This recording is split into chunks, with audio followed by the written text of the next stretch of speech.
Welcome to a brand new episode of Picks with Rich. I am Rant'N Rich, and as always, I want to thank you for watching the show today. UFC Fight Night 133 is going down this Saturday, July 14th, 2018 in Boise, Idaho. It's going to be headlined by Junior Dos Santos and Blagoy Ivanov. That's right, two heavyweights stealing the show. Main event, once again, we have the veteran Dos Santos and the UFC newcomer Ivanov, even though Ivanov has been around for quite a while, and I'll get to that in just a few minutes in that fight of history.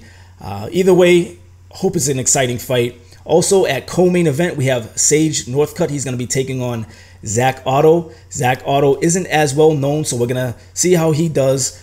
Sage Northcutt, most of us know he made a big splash when he first came into the UFC, and then he's been up and down a little bit.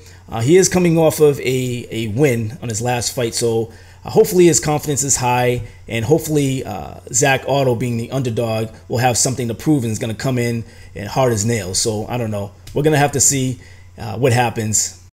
All right, so on this fight night card, it's going to be a solo show. I'm just going to be giving you my picks quickly. I usually don't do the fight night cards, but something about this one, I saw a lot of big names, and I'm anticipating a lot of great matchups. So that's going to do it. Let's get right into the picks. Okay, so first fight of the night on the Fight Pass prelims at 115 pounds, we have Jessica Aguilar taking on Jody Esquibel. Aguilar is coming in as the underdog on this one at a plus 110. She is 19-6 in her professional career, 0-2 in the UFC. She's coming off of a loss to Courtney Casey back in May of last year. Jody Esquibel, on the other hand, she is the favorite in this one at a minus 130. She is 6-3 in her professional career, 0-1 in the UFC. Coming off of a loss to Karolina Kowalkiewicz. She is an Invicta girl. Yes, that's right. She is coming from a great organization, Invicta. This fight actually originally was scheduled for UFC Fight Night 131, but Jessica Aguilar pulled out. I don't think Jessica Aguilar has much to show in this fight. I think she's getting older. I don't think she's going to be in the organization that much longer. So with that being said, I think the advantage goes to Jody Esquibel. I'm going to take her by decision. Second fight of the Fight Pass prelims at 125 pounds, we have Mark De La Rosa versus Elias Garcia. De La Rosa is coming in as the underdog in this one at a plus 115. He is 9-1 in his professional career, 0-1 in the UFC, so he made his debut against Tim Elliott back in December of last year, and of course he lost. He lost by submission, and ironically, most of his wins are by submission. He fought in Combate Americas, and he won his last two before coming to the UFC. So that's really not too bad losing to Tim Elliott. Tim Elliott is tough, so I wouldn't hold that against him too much anyway. Elias Garcia, on the other hand, he's the favorite at a minus 135. He's 3-0 in his professional career. He last fought in March of 2017 for CBF MMA. Dana White's looking for a fight. That's where he spotted him. So brought him over into the organization. He's going to be making his debut. Still, with De La Rosa's ground game, I think I'm going to take the dog on this one. I'm going to take Mark De La Rosa by submission. Last fight of the Fight Pass prelims at 125 pounds, we have Liz Carmouche taking on Jennifer Maia. Carmouche is the favorite in this one at a minus 120. She is 10-6 in her professional career, 3-4 in the UFC, coming off of a loss to Alexis Davis back in December of last year. She had 2 wins straight before that. She has a slight reach advantage. She has a 3-inch reach advantage over Maia. So that should work well for her. The old dogs are taking on the new dogs, and I like that. So Jennifer Maia, on the other hand, she's coming in as the underdog at a plus 100 or a even. Same thing, 15-4-1 in her professional career. Also making her UFC debut this Saturday night. Her last 3 fights were wins in Invicta. So she's coming from Invicta FC. Her last fight was in December of last year. This is a tough one because, again, we have a newcomer against a veteran. I mean, Liz Carmouche has fought the best of the best in this organization. And not to take anything away from Maia, I think she has a great shot. I've seen some of her fights in her video. She does pretty well on her feet. She's explosive. She's not afraid to hit. She's not afraid to bang. But Liz Carmouche is no joke either. And I think she has a superior wrestling game. I think she can work it in with the takedowns, and she can still stay on her feet and exchange also. So I'm going to take Liz Carmouche in this one, and I think she's going to win by decision. Okay, moving on to the FS1 prelims. First fight on this one at 145 pounds, we have Kurt Holub versus Roni Barcelos. Holub is coming in as the favorite in this one at a -200. He is 17-4 in his professional career, 0-1 in the UFC. He's coming off of a no contest to Matt Bassetti a whole year ago, back in July of 2017. He had 3 wins in a row at Titan FC, so he does have some experience coming out of that reputable organization. Roni Barcelos, on the other hand, he is the underdog at a +170. He is 11-1 in his professional career, also making his UFC debut. His last fight was RFA 45 in October of 2016. He beat up Dan Moret by KO, so he probably has a lot of octagon rust, ring rust, whatever you want to call it. So seeing that he has not fought in so long, and Holub being the more experienced guy, just in MMA in general in his professional career, he definitely has a better ground game, and he has an advantage on the mat. I am going to go with Kurt Holub, and I'm going to take him by submission. Next fight at 125 pounds, we have Justin Scoggins versus Saad Nurmagomedov. Scoggins coming in as the underdog in this one at a +145. He is 11-4 in his professional career, 4-4 in the UFC. Coming off of 2 losses in a row, Yuta Sasaki was his last loss. He lost back in June of last year by submission. Saad Nurmagomedov coming in as the favorite in this one at a -165. He is 11-1 in his professional career, also making his UFC debut. 5 wins in a row. His last fight was back in September of 2017. He is definitely one of those up-and-comers. He is cousins to Khabib Nurmagomedov. Kind of his name, I think, is pushing him a little bit further.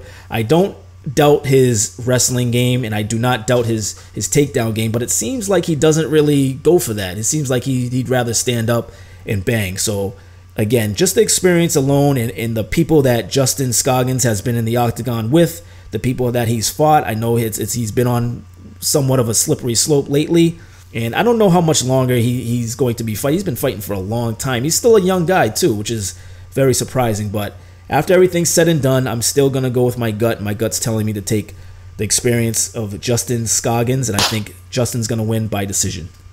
Next up, at 145 pounds, we have Darren Elkins taking on Alexander Volkanovski. Elkins is quite a big underdog in this one at a +295. He is 24-5 in his professional career, 14-4 in the UFC. He's coming off of 6 wins in a row. He's been doing fantastic, guys. I got to say it. I know he's a big dog, and Darren Elkins always seems like he's a good-sized underdog in these fights, but maybe he's been getting lucky. I don't know. 6 wins in a row. He beat up Michael Johnson back in January of this year. I mean, these are not no-name fighters either. He's really putting in his work and making it known that he wants to succeed at the 145 pounds. So do not sleep on Darren Elkins. He does come off a little goofy and all that stuff, but he's a great fighter. Alexander Volkanovski, he is the favorite in this one at a -355. He is 17-1 in his professional career. Not doing as well in the UFC. He's only 4-4. Coming off of a win to Jeremy Kennedy back in February of this year by TKO. Even though Darren Elkins, on paper, seems like he has a good shot to take this one and be the big upset. And I did think about this for quite a while, guys. So this was not easy. But at the end of the day, I'm going to take Volkanovski, and I think he's going to win by TKO KO. So coming up on the last fight of the FS1 prelims at 135 pounds, we have Eddie Wineland taking on Alejandro Perez.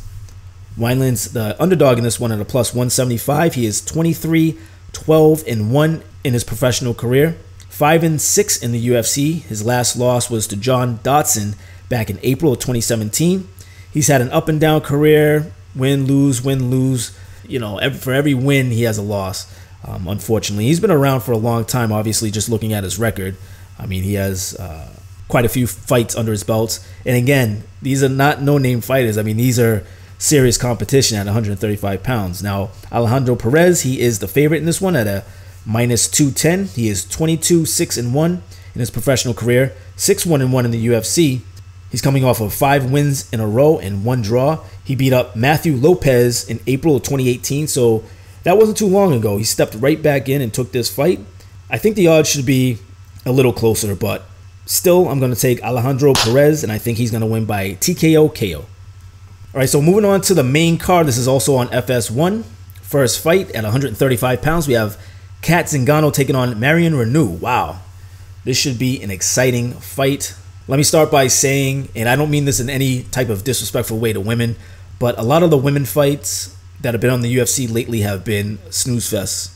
I mean, seriously, seriously boring. This is, I think, why Dana White made that ignorant comment back in the day about women not being in the UFC.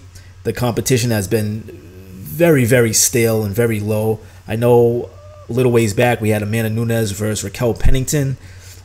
Raquel Pennington got slaughtered, even though she's a beast. She has the heart of a champion.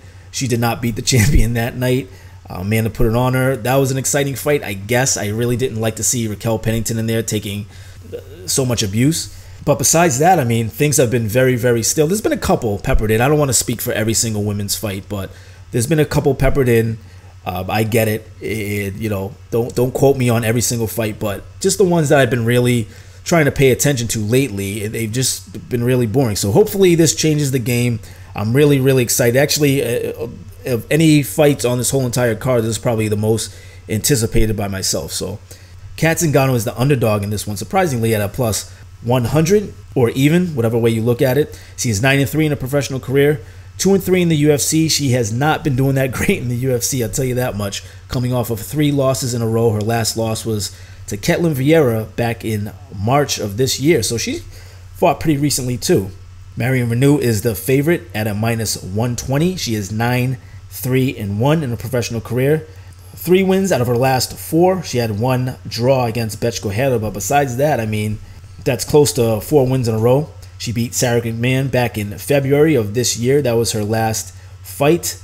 I like Marion Reneau a lot, and I think she has a lot of potential. Again, she's on a roll. She's been really doing it.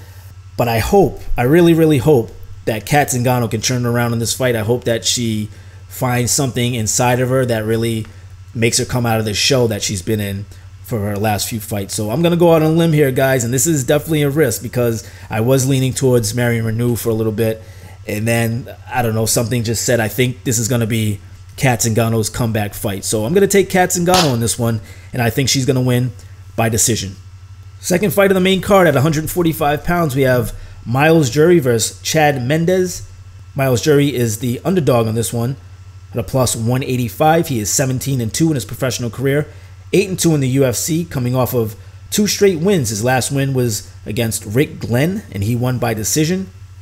Chad Mendes is the favorite in this one at a minus 225. He is 17-4 in his professional career, 8-4 in the UFC. He's coming off of 2 straight losses, so the exact opposite of Myles Jury. His last loss was to Frankie Edgar by KO, a vicious KO, if I do say so myself. So let me start by saying Chad Mendes, I think he's great. He's a great fighter. He's strong. He's powerful. He took Conor McGregor to places that Conor has not been, but I think he gassed out a little too soon, and Conor took advantage and got the best of him. Myles Jury, though, I don't know, because, I mean, he's got the reach. He's got a 7-inch reach and a 5-inch leg reach, which is pretty crazy. Chad is a very small, compact guy, powerful. Again, another tough one, guys, but I'm going to go with the underdog in this one. So I'm going to take Myles Jury, and I think he's going to win by decision. Next up at 170 pounds, we have Randy Brown taking on Nico Price. Brown's coming in as the favorite in this one at a minus 125. He's 10-2 in his professional career, 4-2 in the UFC. He's coming off of a win against Mickey Gall back in November of last year. Nico Price is the underdog in this one, almost even, plus 105. He is 11-1 in his professional career, 3-1 in the UFC. He's coming off of a win against George Sullivan back in January of 2018. He beat him by submission. I think Randy Brown is going to get this done. He can take this fight standing up. I think he works well on the feet. He's technical. He's a technical striker, but I also think he has a lot of power, and he's aggressive, and he's another one of those guys that's not afraid to exchange. So I'm going to take Randy Brown for this one. I think he's going to win by TKO KO. Next fight at 145 pounds, we have Dennis Bermudez versus Rick Glenn. Bermudez is coming in as a favorite at a minus 245. He is 17-8 in his professional career, 9-6 in the UFC. He's coming off of 3 straight losses. He lost last to Andre Fili back in January of this year by decision. Rick Glenn is quite a big underdog at a plus 205. He is 25-1 in his professional career, 2-2 in the UFC. He's coming off of a loss to Myles Jury, ironically, back in December of 2017. That was also by decision. The thing about this one, though, he has a 4-inch reach on Bermudez. Nevertheless, I think that Bermudez can pretty much take this fight anywhere he wants. I think if he's getting beat up on the feet, he can easily take this down to the mat. So I think it should be a good fight. I think the odds are a little bit off. It should be a little closer, but I'm going to take Dennis Bermudez, and I think Dennis is going to win by decision. Co-main event, can I get a drum roll, please? At 170 pounds, we have Sage Northcutt versus Zach Otto. Northcutt's coming in as the favorite at a -130. He is 10-2 in his professional career, 5-2 in the UFC, coming off of 2 straight wins, both by decision, which is a little surprising because after that first fight that he had his UFC debut and he got that beautiful knockout and he came in like the old Vitor Belfort, I really thought he was going to be a knockout fighter. And at 170 pounds, that's pretty common. So I'm surprised of the decisions. Doesn't matter for him especially. He's still a young guy. I think he's only 22 years old if I'm not mistaken. Seems like a good guy too. He's got a lot of potential and maybe that knockout power will come in this fight. Wink, wink. Zach Otto, on the other hand, is the underdog at a +110. He is 16-5 in his professional career. 3-2 in the UFC. He's coming off of a TKO win against Mike Pyle back in March of this year. I have seen Zach Otto fight, not as familiar. I think Sage Northcutt just gets the publicity and especially that looking for a fight episode. Dana White pulled him and was talking highly about him and said he's going to be the next best thing since sliced bread. So I think Sage's confidence is at an all-time high. Again, he's still young, so he's learning a lot. I think Sage Northcutt, I think his confidence is at an all-time high right now. Confidence is at an all-time high right now, coming off of those 2 wins back-to-back. I know he has the explosive power. He has been tested on the mat and hasn't worked out too well for him. I'm thinking of Mickey Gall, for example. And Zach Otto might try to expose that, but nevertheless, I have full faith in Sage Northcutt. I'm going to take the favorite in this one. I take Sage Northcutt by TKO KO. In main event, can I get another drum roll, please? Please, please. Again, the heavyweights are going to be going at it. Junior Dos Santos taking on Blagoy Ivanov. Blagoy Ivanov, nobody seems to know about this guy. But anyway, let me start with Junior Dos Santos first. He is the favorite in this one at a -185. He is 18-5 in his professional career, 12-4 in the UFC. He came into the organization in 2008, and he's only lost 4 fights out of 16, which is pretty damn good. His last loss was to Stipe Miocic back in May of last year. He's 34 years old. Not sure. I would say he has at least a couple more years, depending on how he feels and his contracts and all that stuff. But I think he's got a lot of life left in him, and to compete with the heavyweights. It's curious because he had some time off, so I'm curious to see how he comes out on this one. Blagoy Ivanov is the underdog in this one at a +160. Again, not too many people know about this, but he's been around. He has 5 wins in a row. Various organizations, PFL, WSOF, Bellator. He's well-rounded. He has submission wins. He's mixed it up with some decision wins. He's had some knockout wins. Of course, he has some serious power, especially being at heavyweight. He's well-rounded. He knows how to mix it up. And even though he's making his UFC debut on this one and nobody knows about him, or at least they say they don't know about him, I'm going to take a chance. Junior Dos Santos, his chin's been a little questionable lately. So that's just enough to make me take the underdog. I don't know too much about Blagoy either, but I'm going to go out on another limb here. All my branches are going to be going by the time I'm done with this. I'm going to take Ivanov, and I think he's going to win by TKO KO. Okay, so there you have it. Those are my picks for UFC Fight Night 133. Again, it's going down this Saturday, July 14th, 2018 in Boise, Idaho. Remember, if you haven't already, to please subscribe, share, comment, and if you enjoyed the video, please hit that like button. Until next time, Rant'N Rich here, signing out from sunny SoCal. I'm out of here. Latest.